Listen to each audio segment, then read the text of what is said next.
It's my pleasure as a member of the League of Women Voters to welcome you tonight for a debate between candidates for the office of State Representative for District 37. My name's Joanne Moore.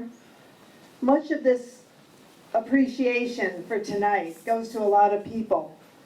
The staff at this East Lyme Community Center has done a great job of setting up this room for us, and they've been most hospitable, and I appreciate that.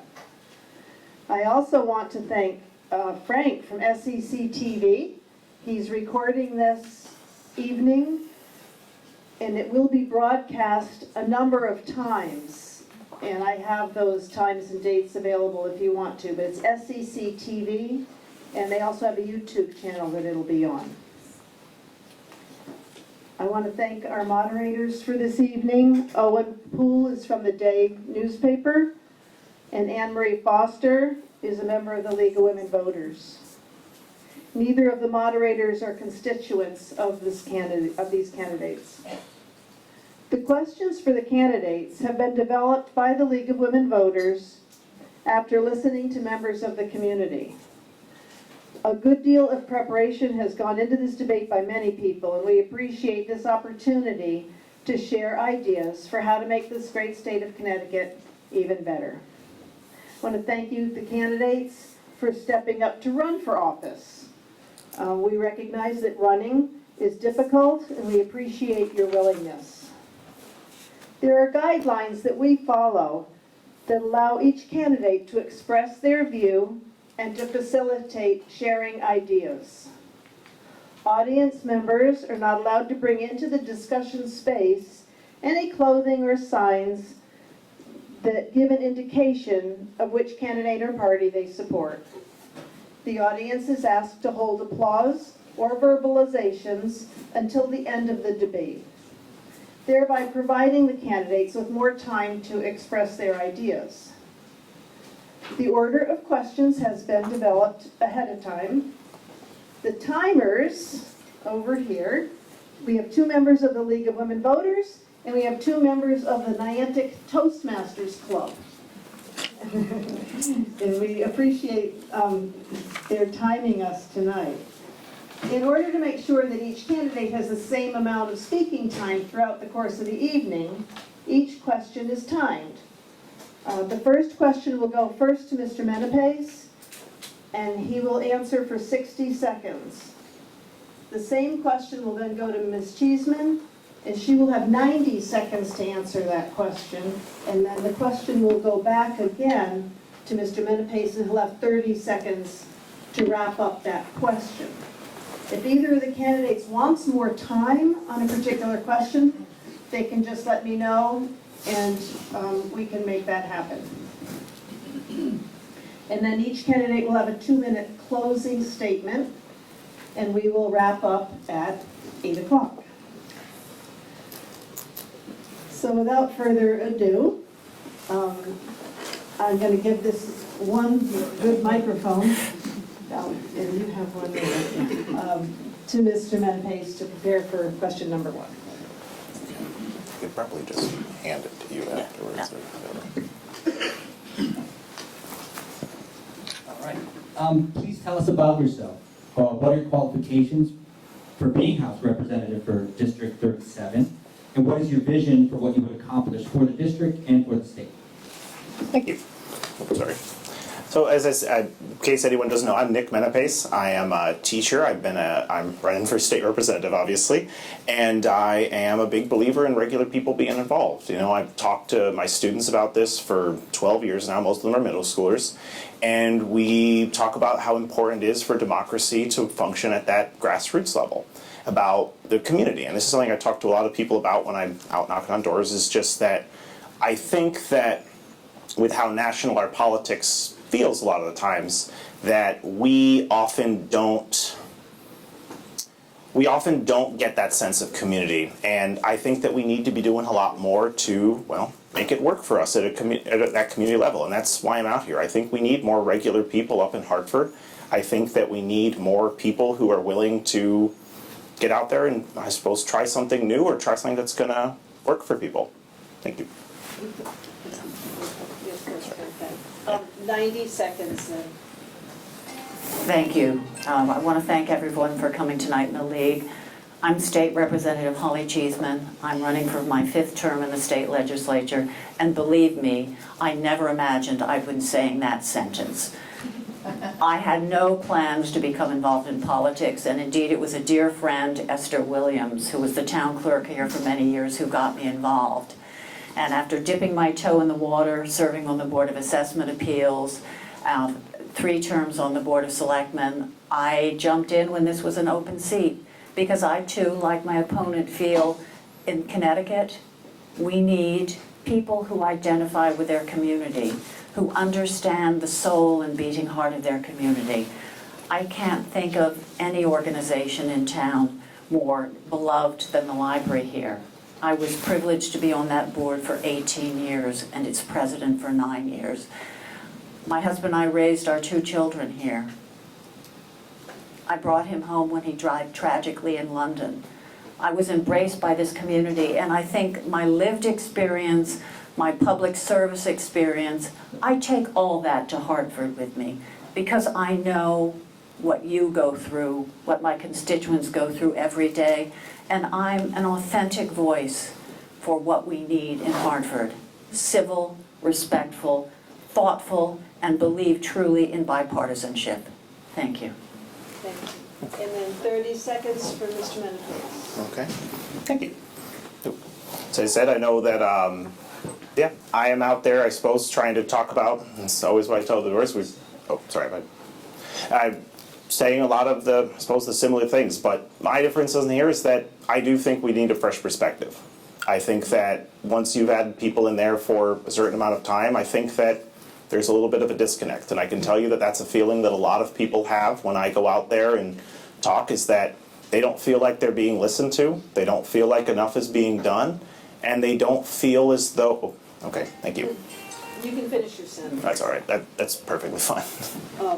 I mean, she'll start next anyways, right? The next question will go to Ms. Cheeseman, and she'll have 60 seconds. What is your top priority for District 37, and how would you address it if elected? I think you need to be closer to the mic. Again, Ray, start again. What is your top priority for District 37, and how would you address it if elected?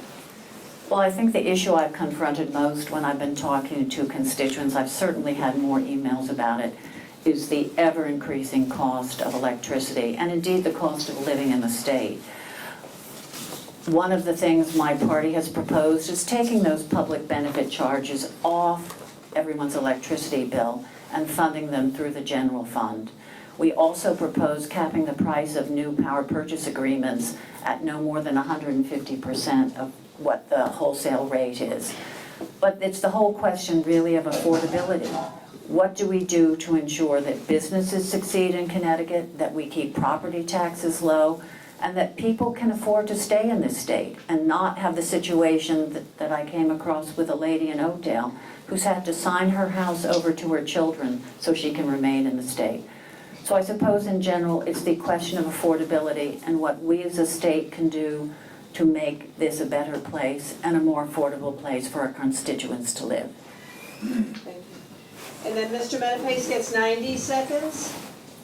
Okay, yeah, so I suppose it's the same thing. As we all agree that this has been a huge problem in the state. Eversource has been able to create essentially what is a near monopoly. And quite frankly, regular people are suffering for this one. And we've seen, though, that unfortunately there is a pretty consistent, well, lack of an approach from Republicans. In 2017, Holly Cheeseman and the Republicans, and some Democrats as well, voted to give Eversource a blank check. That was their solution to energy costs, and we are now paying more because of it. This is going to keep happening. We had record heat this summer. We're going to keep having record heat, unfortunately. That is the trend that we're all seeing here. And I don't think just handing more and more money over to Eversource is a solution. We need to do something real. And that's one of the things I've talked a lot about. There was a proposal in the last session about trying to allow for the creation of, well, for public municipalities again, or excuse me, for public utilities again, that would allow municipalities either to join them or to create their own. And this is something that we need to do. We need to start creating real competition for groups like Eversource. And instead, we're just getting this very, dare I say it, like Trumpian idea of let's just hand over more money to the corporate groups and hope that they'll suddenly do something different. Thank you. Well, I'm extraordinarily flattered my opponent mentioned my proposal, which actually had a public hearing in the Energy and Technology Committee where I've served for 4 terms to create community choice aggregation. Massachusetts has it, Rhode Island has it, New York has it. And indeed, we didn't give Eversource a blank check. We ensured that the biggest generating facility in all of New England, and the one that supplies 90% of the carbon-free power in Connecticut, survived. DEEP itself has said that absent that, we'd be looking at $5 billion of costs that would go on ratepayers to make up for that lost generation. So I stand by that vote, and I'm really flattered that you like my community choice aggregation idea. I'm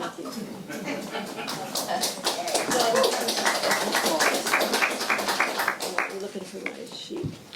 Okay, so the next question then will go to 30 seconds. Yeah, I didn't. Oh, I'm sorry. Go ahead Yeah, for your 30 thank you. seconds. That's how that works.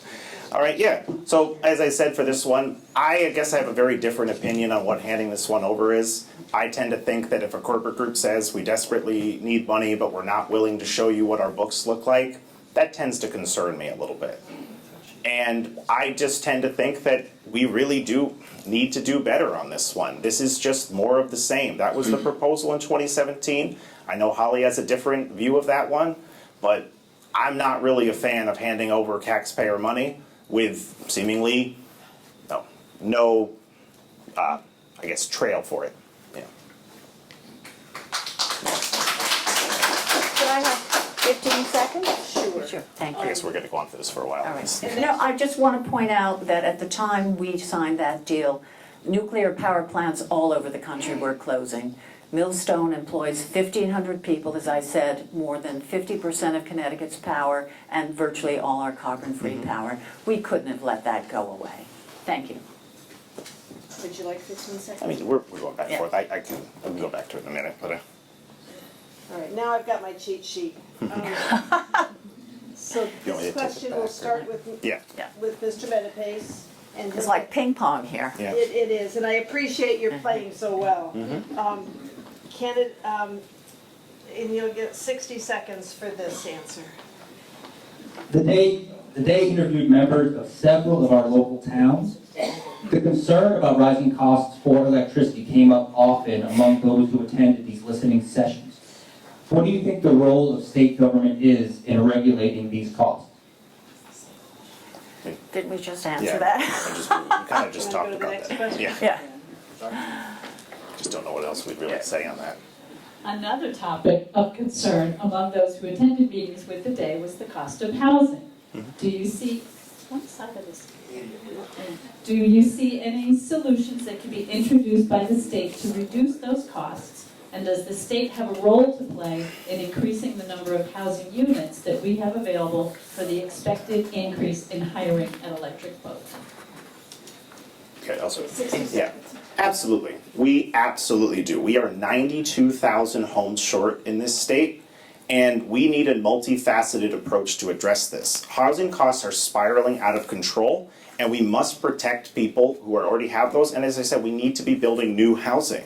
We have seen that, I would just say for the personal story, but in 2022, I met with a veteran and his wife, who they were living in East Lyme, and they were facing something very similar to what's happening in Windward Village, where their landlord was coming in and essentially doubling their rent, and there was really no recourse. I went to the Board of Selectmen, they didn't really know for this one, but it really didn't go far, and I'm so happy to see a group like the Windward Village people stand up for themselves in this case, and we are going to see more of this in the future though. We are seeing that elderly homelessness is starting to become a massive problem, and it is great we do need to be building these 92,000 new homes, but, I'm sorry, I'll get it for that one. I was just going to say that we do need to be protecting those in them as well.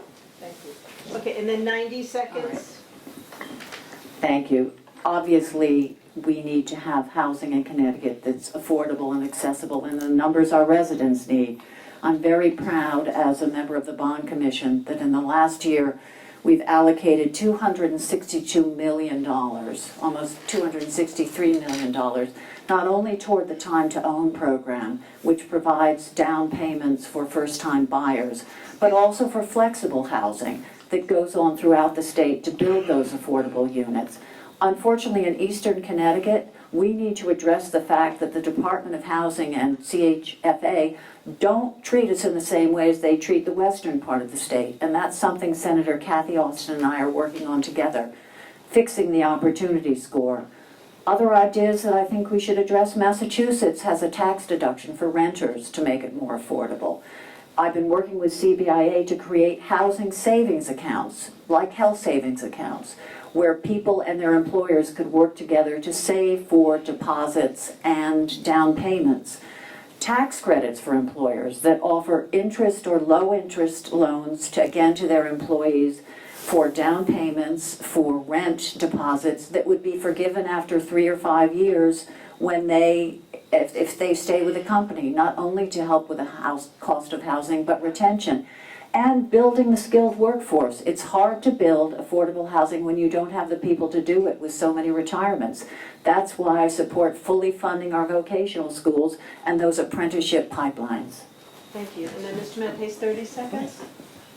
Well, I suppose I'm glad to hear that Holly is supporting the funding of the vocational schools. That's something I'm also big about. I've had a lot of students who've unfortunately been turned away, but that seemed to get into a little other subjects. But frankly, like I said, I think we need to be doing a lot more. I know a lot of this stuff is that Holly's talked about. It's not even, it's a bad, but it's very far off. It's very theoretical. We need to do work now. And last session, there was a bill in there that would have protected a lot of these people in Windward Village. And unfortunately, Holly was against it, saying that she was going to hurt good landlords. I was just going to say that I unfortunately think on that one, Holly, that no good landlord doubles people's rent. Thank you. We're going to hold applause or vocalizations until the end.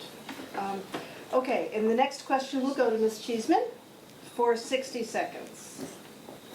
Transportation around southeastern Connecticut has become more challenging. There has been an increase in the number of motor vehicle accident deaths on our highways. Traffic jams have become routine on I-95. What solutions do you see to the transportation issues that we have now? Well, I'm pleased that finally in our part of the state we're actually getting some DOT spending. Too often it goes to other parts of the state. I think we're facing a multitude of issues when it comes to road traffic deaths. I think we've seen a decrease of police on our roads. Certainly enforcement of speeding is down. There will be arguments over whether or not and how much of this is attributable to the police accountability bill.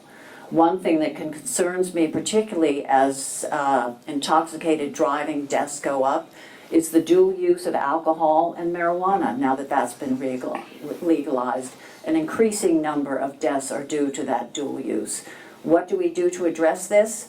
More police on the roads, our state trooper numbers are way down, more enforcement, and indeed encouraging things like microtransit in our region, which would get more cars off the roads and enable people to get to work without going in their cars. And 90 seconds for Mr. Menapace. Well, I am glad to hear about that one. I'm a little disappointed for some of that I've loved some of the microtransit programs that we've had out there and some of the public transportation proposals because, quite frankly, I think that we need to be making, proposals that will actually address this. And one of the best ways to reduce traffic is to offer realistic ways for people to get to work and get to place they need to without needing to drive. It always finds a little baffling to me that a place like Electric Boat does not have much in the way of real public transportation access, considering that it goes, 30,000 people work there. Every time I talk about it, it's just like, oh, well, we don't want to have this. And to disagree on this one, but I think I would much rather spend some of that money to get people off the roads and into things like buses and into areas where hopefully a lot of people are able to have the fortune of walking to their jobs, but it's great if they're able to do it in buses and train transit. It always has driven me a bit crazy that here in, Niantic, very close to it, we have train tracks right here, and yet no one is able to access them. And I know that's a bit of a different one. I'd love to be able to get more funding for our Shoreline East, but we really need to be doing more, and we need to kind of be putting our money where our mouth is. If we want to reduce traffic, the best way to do that is by providing options besides driving. And it's the best way to reduce accidents, DUI or otherwise for that one. We are seeing more people speeding, but I tend to be of the opinion that having more and more people out there for police is not a cost-effective solution. Sorry, I keep going right over. And then 30 seconds to Ms. Cheeseman. Thank you. Well, I too would like to see large employers like Electric Boat encouraging more joint transit. We live in a state where close to 97% of people commute to work in their car. And for many coming in from long distances, mass transit is not an option. Again, I was proud to see DOT introducing 4 microtransit plans in our region that could address that issue. And let's look at tax credits for employers who actually incentivize their employees to take mass transit to work. Thank you. The next question will go to Mr. Menapace for 60 seconds. We are seeing stronger storms in different parts of the country. Do you think that the state has a role in developing resilience plans to offset these storms? And if so, what should be done? Absolutely. We absolutely need to be doing this. It's quite frankly a bit of a travesty that we have not done more. Climate change is one of the most pressing issues of our time. And Connecticut is seeing those effects. We just saw this somewhere in a different part of the state, but we're going to be seeing more and more of it. What happened just now in the South is going to be happening a lot more. That's just a fact. That's what every scientist ends up saying on this one. And as a coastal community, I am a little shocked that we are not out there screaming this from the hilltops, because we need to make bold action on this. And it was really, really frustrating to me to see that there was climate bills in both this session and the last that did not be advanced. Now that is, I would say, because I know Ms. Cheeseman did not support those for that one, but quite frankly, that's a failure on a bipartisan level up there too, because that is 2 years in a row that we had real climate action to start trying to do something, and it didn't pass. Thank you. And I'm then so Ms. sorry about Cheeseman going for over. 90 seconds. Yeah. Thank you. Well, we certainly see huge effects from violent storms, extensive rainfall. And yes, we need to plan for that. We needed to plan for that whether it happens this year or what we saw in 1938. Does the state have a role to play? Certainly. And I know the Department of Energy and Environmental Protection has both extensive plans and extensive grants available for building up coastal resiliency.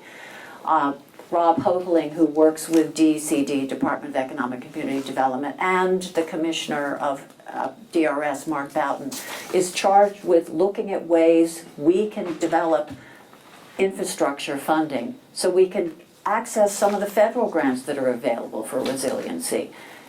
Massachusetts has started an infrastructure bank for just that purpose. Federal grants require a match. They're using interest from their rainy day fund to fund that, because there's a limited window for accessing this funding. What else can we do? Ensure that when houses are rebuilt, that they're done in a safe way, that they will be able to resist these multi-year storms. We have bridges, dams, all those infrastructure things that need to be replaced. That's where an infrastructure bank and accessing additional funds from outside would really play an important role. Thank you. And then 30 seconds. Yeah. I guess I'm glad to hear that, Representative Cheeseman is concerned about this, but I again just come to, we had a bill, House Bill 5004, and you voted against it. And I understand maybe it didn't have every single thing you wanted, but that's part about governing. It doesn't matter if it doesn't have everything you want. We need to do something. We cannot just sit here and pretend, oh, we're just waiting for the perfect solution.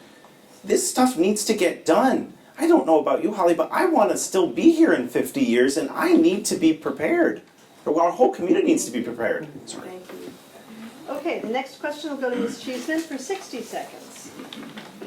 There's a referendum on the upcoming ballot. Shall the Connecticut State Constitution be changed to allow for no excuse absentee voting? Do you agree with this referendum? Why or why not? Thank you. Well, as the league will know, I was in support in the House on sending this to the voters at referendum. I'm interested to see the result. I know last time it was on the ballot, it failed. What I do want to see is after, or if it passes, what steps the legislature takes to implement it. I know everyone in this audience believes election integrity is so important. And yet we saw in Bridgeport true abuses of the absentee ballot process. Since 2015, there have been 15 legislative races in Connecticut decided by 50 votes or less. Some by 1, some by 4, some by 7. Everyone deserves their vote to be counted, but no vote that shouldn't be counted should be included in the mix. Otherwise, the process is unfair to everyone involved. Okay, and then 90 seconds. Yeah. I just want to say on that one, I do appreciate the words that election integrity matters, and that I am absolutely in favor of no excuse absentee balloting. But I really don't like what happens here, because this is that thing that we just see where it's, oh, of course I'm in favor of it, but, and I do not like that this is this trend that we're seeing from every level. Election integrity is the cornerstone of our democracy. We're seeing a disturbing trend from, unfortunately, Trump and Republicans at every level. If they don't like the results, they claim the election is rigged. They claimed it's stolen. We're already seeing people, someone like Trump, claiming that if he loses in 2040, oh, it's all fake. And they're out there trying to pretend that illegal immigrants are going to be voting and doing all these things. And I do not like seeing in any way the encouragement that that is somehow a valid thing. There are almost no cases of, voter fraud. That is just a thing that you can go through and study, that there are very, very few. We have a great system set up, because when this was happening, in this one, it was caught immediately. We need to be doing a lot more, but I do not like it when people end up standing up there and try and have this be a political game. And I'm sorry for the person over there in the audience that you don't like it, but this is just a fact. Our elections are secure. Thank you. 30 seconds. Thank you. Everyone's entitled to his or her own opinion, but no one is entitled to his or her own facts. I have in front of me the 15 elections decided by 50 votes or less. Tell Senator Marilyn Moore that it didn't matter when she was denied the Democrat primary in Bridgeport because Mayor Ganim disdained the rules. This isn't a victimless crime. And by the way, my opponent to get the Working Families Party endorsement believes in letting non-citizens vote. So I think it's very important that we are aware that there is one candidate up here who actually does believe in election integrity. Do you need more time on that? Oh yeah, no. That's a really, this is what I mean. Let's do 30 seconds for each. That's what I mean. As soon as this becomes, that's a completely made up thing. And again, facts do matter. What are you even talking about for some of these things? We're not talking about non-citizens being able to vote. Non-citizens can technically vote here in East Lyme for our referendums. That's a different circumstance, though. That's not electing people like Dan Cunningham. That's not electing people like Martha Marks. That is a completely different circumstance that you are trying to misconstrue for people to sow division. And I think it's really disappointing that you'd be up here and do that. But this just speaks to who you are, I suppose, and who your party is. Okay, that's good, thank you. Would you like 30 seconds more? I think it's disturbing to have someone be so dismissive and really not accept the facts that I've explained. This is not what we need in Hartford. We need someone who's going to be rational, we need someone who's going to be logical, and someone who's going to respect other people's views, not someone who is going to bring in divisive national politics, hatred and vitriol into what is supposed to be a civil discussion of the issues facing Connecticut. Okay, thank you. Let's move on to the next question. The next question will go to Mr. Menapace for 60 seconds. Would you support a state constitutional amendment to protect reproductive health in women? Yes, absolutely. I said that. But we said this one. Unfortunately, this is a issue that is something that I think a lot of us thought was probably for most of our lives was already settled. But we've seen here that Holly Cheeseman went out there and said that there was no need to codify access to reproductive rights. And unfortunately, that was a misjudgment on her part. We're seeing that Republicans, including Connecticut Republicans, are continuing to attack women's access to reproductive rights. And it's not just about abortions, it's about a woman's ability to family plan, to see a doctor, to make their own medical decisions. And I just, quite frankly, can see here that when Holly is not going to stand up for this, because she hasn't done it yet, and she will not do it in the future, we need to, well, I suppose, trust her record on this one. Thank you. Ms. Cheeseman for 90 seconds. Thank you. I would never judge any woman who made the sad decision to terminate a pregnancy. I've had members in my family who made that sad decision. I also have members of my family who have a beloved child because someone made the courageous decision to carry a baby to term. A constitutional amendment is a very big thing. If we're going to do that, we have to make sure that it's done properly. I would not like to see a constitutional amendment that allowed terminations up until the moment of birth. I would not like to see a constitutional amendment that would not protect women and children. I was a proud co-sponsor of the bill to allow women to access birth control at pharmacists. I think the best way we can protect women is to ensure they have access, full access to contraception. I believe, like Bill Clinton, abortion should be safe, legal, and rare. The best solution is for women not to have to make that choice, but to give them the options they need. And to be frank, I think there must be more emphasis on male responsibility for this. I had long conversations with my sons.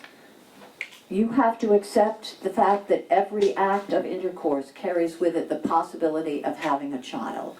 And that means men as well need to take responsibility. Thank you. And then 30 seconds, Mr. Menapace, on the same topic.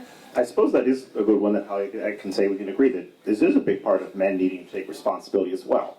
That I'd like to see us have more sex education, because I think people need to understand what's happening in their bodies, what is going on, and unfortunately if we teach it abstinence only, I can tell you as a teacher, if we teach abstinence only, it results in a whole lot of kids who don't understand what's happening to them, and we need to do better.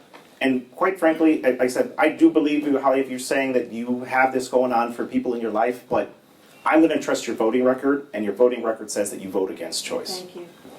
The next question will start with Ms. Cheeseman for 60 seconds. What would your budget priorities be? Please address both taxes and spending priorities. I didn't really hear well. Budget priorities? Budget priorities. Okay, I'm sorry. It goes first to Ms. Cheeseman. Yeah, I just. Thank you. As far as taxes are concerned, I think we need to face the fact that Connecticut, even with our neighbors, is still a high-tax state. We see residents of Connecticut moving out all the time. I mean, I'll go to do doors and it's a Florida plate or a South Carolina plate. In fact, of the state employees who have regular meetings to discuss pension and retirement benefits, about a quarter of those meetings now take place in Florida and North Carolina. So if we're going to look at taxing, I think we need to create more taxpayers, not taxes. As far as budgeting is concerned, the fiscal guardrails have freed up $700 to $800 million a year that we can use on funding vital programs like nonprofits. I'd like to see the CREATES report recommendations implemented. That was a $2 million report commissioned by Governor Lamont that identified close to $1 billion of savings if we reform state government. That would allow us close to $2 billion that we could spend on nonprofits, we could spend on fully funding education, and returning more money to our towns. Thank you. And then Mr. Menapace for 90 seconds. Yeah. As I said, I suppose this one, I agree that Connecticut has made great strides in balancing our budget while investing in essential services that help everyday people, like education, like healthcare, like infrastructure. We've shown that, quite frankly, Democrats are the party of fiscal responsibility in this state without sacrificing the well-being of working people. While Democrats have passed the largest, income tax cuts in state history, Holly unfortunately has voted against them. And I know there are some that I'm sure you'll come out here and say that they'll voted for this one or that one, but the end result is that this approach that we have is to slash services for people and call it saving thing. This is an investment in our futures. We need to do more for this one. We need to be doing everything possible to be preparing our next generation of Americans out here. And quite frankly, I do not think that we're doing enough of that. If we're going to talk about fully funding these ones, then let's make sure we're actually doing it. I don't like seeing some of the proposals that we had in the previous session from Ms. Cheeseman for things like school vouchers. This is siphoning money away from us, the taxpayers, and giving it to people who quite frankly don't need it. And I know we can gussy it up with something else. Oh, it's not quite. That's what it is. When you take money from working people in Connecticut and give it to, well, rich people who are trying to send their kids to private school for a little bit less money, I think that's really, really, well, a failing on the part of those representatives. Okay, and then 30 seconds, Ms. Cheeseman. Thank you. Again, my opponent totally misconstrued the bill. This was an opportunity tax credit guaranteed to go to low-income families. If anyone read that Connecticut Mirror article about the young woman in Hartford who graduated from high school without learning how to read, if anyone looked at the Norwich school system where only 19% of the students read at grade level, why should we deny poorer families the opportunity to educate their students in the way they deem most appropriate? And indeed, that biggest tax increase in Connecticut history, that was a Republican idea included in the budget, the bipartisan budget, and as a ranking member of the Finance, Revenue, and Bonding Committee, I was critical in getting that as part of the package. So it wasn't a vote by Republicans against it. It was a Republican idea, and as a result, the Connecticut taxpayers are better off to the tune of $600 million. Would you like more time on that? I just suppose I'd say for this one, sorry if I have 15 seconds, that again, I think we need to actually fund our schools for this one. I do not like the idea of taxpayer money going out to these private schools because we've seen how school vouchers work in every other state. It very quickly becomes a situation like in Oklahoma, where they're importing, things like Bibles in this because they want to send people to these Christian schools instead of sending them there. I don't think taxpayer money should be going to that. I really, really don't. Thank you. Okay, let's get to Am I gonna start questions. this next one? This will go to Mr. Menapace for 60 seconds. If a bill comes before you that addresses a topic with which you are unfamiliar, how would you decide how to vote? That's a pretty, like I say, as a teacher, I know exactly what I'm going to do, and I'm going to ask people who know on this better. I cannot go up there and pretend that I am going to be an expert on every single thing that comes before me.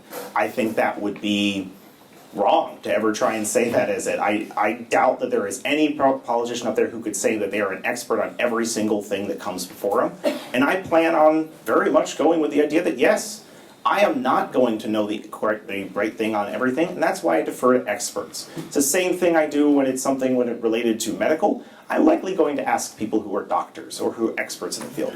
Transit, I'm very passionate about things that we can be doing differently, but for a lot of this stuff, I know I'm going to need to ask for support. Any teacher will tell you out there that we always need to ask for support in how to learn about the things in front of us. Honestly, I can't imagine going up there and not needing to ask someone about that on almost my first day, because that is going to be critical to being a legislature, is asking for help when needed. Okay, thank you. Ms. Cheeseman, 90 seconds. Thank you. Well, obviously, I've had the advantage of being up there for 4 terms, but that's the purpose of the public hearing process. on any bill that's presented that receives a public hearing, there is the opportunity to hear not only from the experts, but from the people who will be affected by the legislation. And very often it brings out ideas. I was just at a lobbying conference in Hartford with Robinson and Gallo on a panel talking to nonprofits about public hearings. Very often, particularly in screening, we will hear testimony at a public hearing that alters the way we draft a bill. It is always a learning experience, and a good legislator takes the time not only to attend in person the public hearings, but also to read the often hundreds of documents in a public hearing testimony. Any legislator who doesn't take advantage of that is not doing his or her job, and that's something on which I pride myself. As I go forward, if it's a subject I don't know, then I will take the time to educate myself and talk to the people. Again, being there in person, you have the opportunity to have further dialogue with the people who may be at the public hearing and really take advantage of getting all the facts before you make a decision that can affect the lives of everyone in Connecticut. Thank you. In 30 seconds. Yeah. Suppose that one's still, yeah, I think we can all probably agree that the ideal for everybody is, yes, you should definitely ask people if you don't know the answer to something. And I do love going up there. I've gone up and I've watched a whole lot of testimonies up there. I can't say I've gone to as many as, because it's, fortunately, a regular job gets in the way of that sometimes, and that's not it. So if it's just, you're able to be up there all the time, that's great. But our state legislature, I really do think, needs more everyday people. I've been talking about it a lot with this one. I think that once you get away from that, it is, oh, I guess I didn't get a chance to go there. Yeah. Are you? Yeah. Could I have 15 seconds? Sure. I will add that until January of this year, I had a full-time job as the executive director of the Niantic Children's Museum. And in that time, I missed one vote. And that was at 2 o'clock in the morning because my father was taken to the emergency room. So yes, I absolutely get it's hard to do a full-time job. But I did it for 7 years, and I'm now very proud of that record.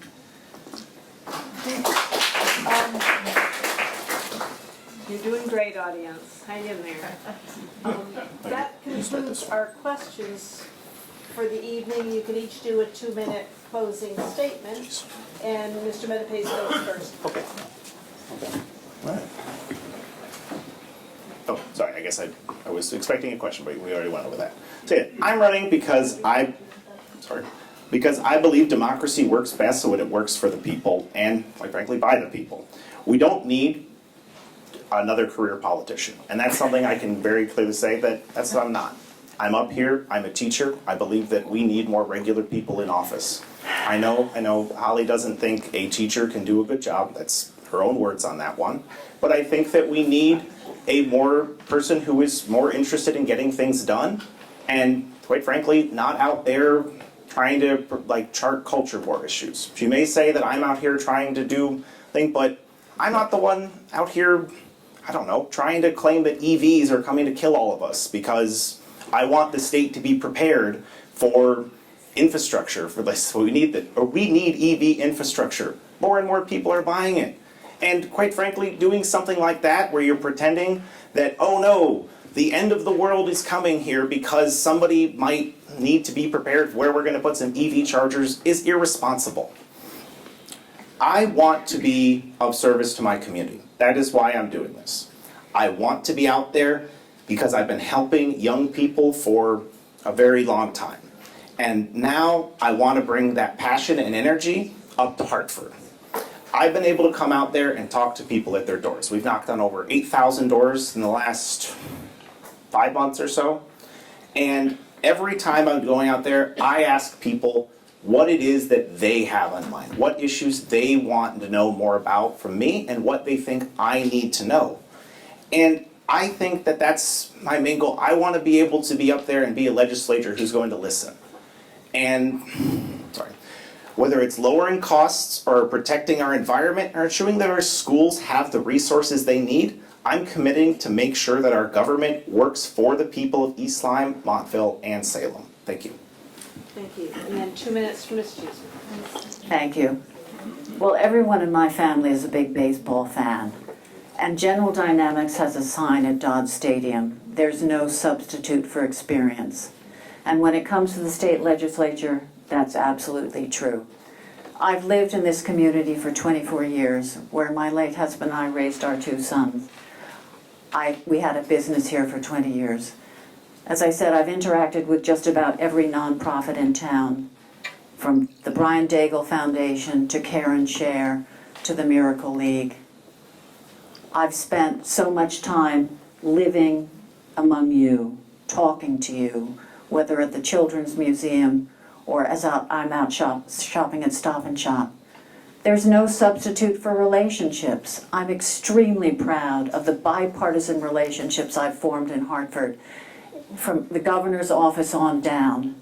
It's those relationships that enable me to get the work done, because I am committed to working across the aisle, to going at every issue with an open mind and being willing to change it. And there's no replacement for results. I've achieved those results, whether it's that bipartisan budget that created the biggest tax decrease in Connecticut history, of which I'm very proud, whether it's reforming the Unemployment Insurance Trust Fund with the governor's chief of staff, whether it's getting $5 million in bonding for safe futures to combat the scourge that's domestic violence and help victims and survivors, $2 million for the Montville Animal Shelter to create a safe, humane place. I've been endorsed by the Independent Party of Connecticut for 5 times because they recognize that I believe in bipartisanship. I believe in thoughtful, deliberative legislation that puts everyone first. Hartford needs more strong, independent women, and I ask for your vote on November 5th to continue my work. Thank you.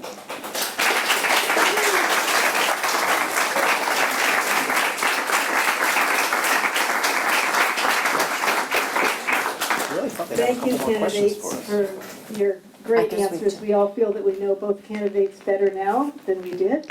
And thank you again for running and for your service. And they'll be available to answer your questions afterwards as well. Thank you. Thanks again, Holly, for coming out. Of course. Yeah. I mean, there's not a lot of debates happening in this part of the state.